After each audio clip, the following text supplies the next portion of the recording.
امام مالک بن انس اور عبداللہ بن نمیر نے کہا، ہمیں ہشام نے اپنے والد عروہ سے حدیث سنائی۔ انہوں نے حضرت عائشہ رضی اللہ تعالی عنہا سے روایت کی، انہوں نے کہا، رسول اللہ صلی اللہ علیہ وسلم کے زمانے میں سورج کو گرہن لگ گیا تو رسول اللہ صلی اللہ علیہ وسلم نے نماز پڑھنے کے لیے قیام فرمایا اور بہت ہی لمبا قیام کیا۔ پھر آپ نے رکوع کیا تو انتہائی طویل رکوع کیا۔ پھر آپ نے اپنا سر اٹھایا تو انتہائی طویل قیام کیا اور وہ پہلے قیام سے کچھ کم تھا۔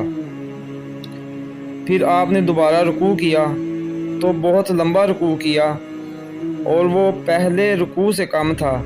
پھر آپ نے سجدے کیے، پھر آپ کھڑے ہو گئے اور قیام کو لمبا کیا، وہ پہلے قیام سے کم تھا۔ پھر آپ نے رکوع کیا اور رکوع کو لمبا کیا اور وہ پہلے رکوع سے کم تھا۔ پھر آپ نے اپنا سر اٹھایا اور قیام کیا تو بہت لمبا قیام کیا، جبکہ وہ پہلے قیام سے کم تھا۔ پھر آپ نے رکوع کیا تو انتہائی طویل رکوع کیا، لیکن وہ پہلے رکوع سے کم تھا۔ پھر سجدے کیے۔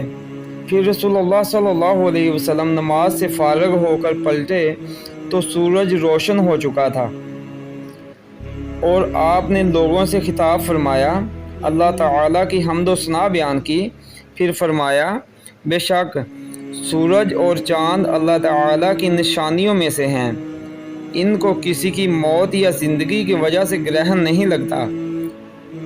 جب تم انہیں اس حالت میں دیکھو تو اللہ کی بڑائی بیان کرو، اللہ تعالیٰ سے دعا مانگو، نماز پڑھو اور صدقہ کرو۔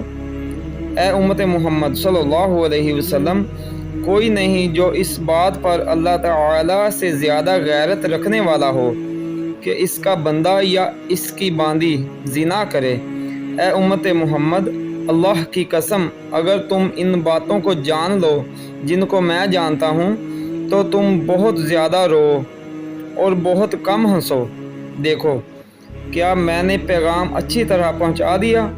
اور امام مالک کی روایت میں ہے، یقیناً سورج اور چاند اللہ تعالیٰ کی نشانیوں میں سے دو نشانیاں ہیں۔